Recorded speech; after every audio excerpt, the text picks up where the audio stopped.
Brooks? Yeah, absolutely. And I do think it's not just up to the central banks. It is a regulatory ecosystem in the first place, if you think about regulators, and that's true in every market. And my point earlier about seeing markets and jurisdictions that are moving collectively on that front with industry. I come back, and I think this point about when you finally know that this thing's gone crazy because of certain people that ask you questions about it. I kind of come back to, if we continue as a collective community to go after use cases that matter and have massive impact globally, regionally, whatever the case is from here, I think to me that's kind of the true north for what we're trying to do. There are a lot of use cases that when you really think through them, you're like, wow, that doesn't, that's not a business. That's not a revenue model. That's not benefiting anybody. I can say pretty clearly, I think we all can, that moving value or moving payments cross-border in a more efficient manner is massive impact.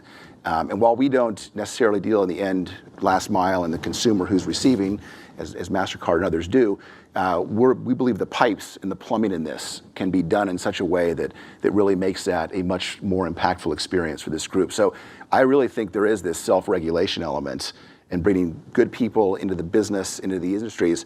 And that's where we go back to this initial question that was asked of the role of big, reputable, global financial institutions getting into this game and being a part of this, which is exactly what is happening here at DBS and other great banks around the world. And I think if you have that movement as well, this goes in the right direction.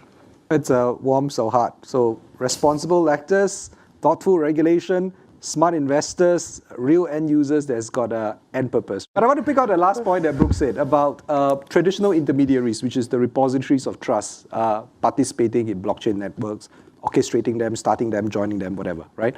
So do you think that, Praddy, I mean, you're an investor in the fintechs and also in DBS. Let me ask this question, right? Do you think DBS is moving fast enough, or for the matter of fact, all banks are moving fast enough in this space? I would say not fast enough, for the simple reason that there is firstly legacy to deal with in existing businesses. I mean, a vast majority of our businesses that we own, and I would say this for like 90% plus of our global businesses, there's actual businesses to run, including our own business, right? Like, it's not like we're just sitting there daydreaming of the future and trying to think of how we can capture that. I think that is firstly the reason why there's just a lot to be done. I mean, that would include MasterCard and others, right? Now, within that, what I would say is that there's a little bit also of a regulatory constraint, and I really hope the regulators will give a little more leeway to the banks, where historically you had conglomerates and therefore you had restrictions on banks and non-financial services activities.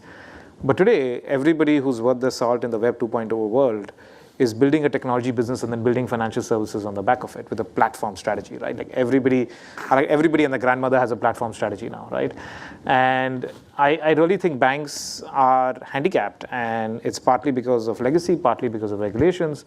I think, having said that, there is an opportunity for collective effort, where also this mindset of you cannot have single dealer platforms, and you don't need to look far, right? If you look at FX, you look at any number of use cases, single dealer platforms have rarely succeeded. You need multi-dealer platforms conceptually, and that is the real opportunity for banks. And if you look at the protocol layer, it's commoditized, by the way, putting aside who's making how much money on the tokens. The technology itself is increasingly commoditized. You could pretty much run any of these networks on any number of private instances of a blockchain. And it's really the value that Brooks and his team would bring, for example, on the network.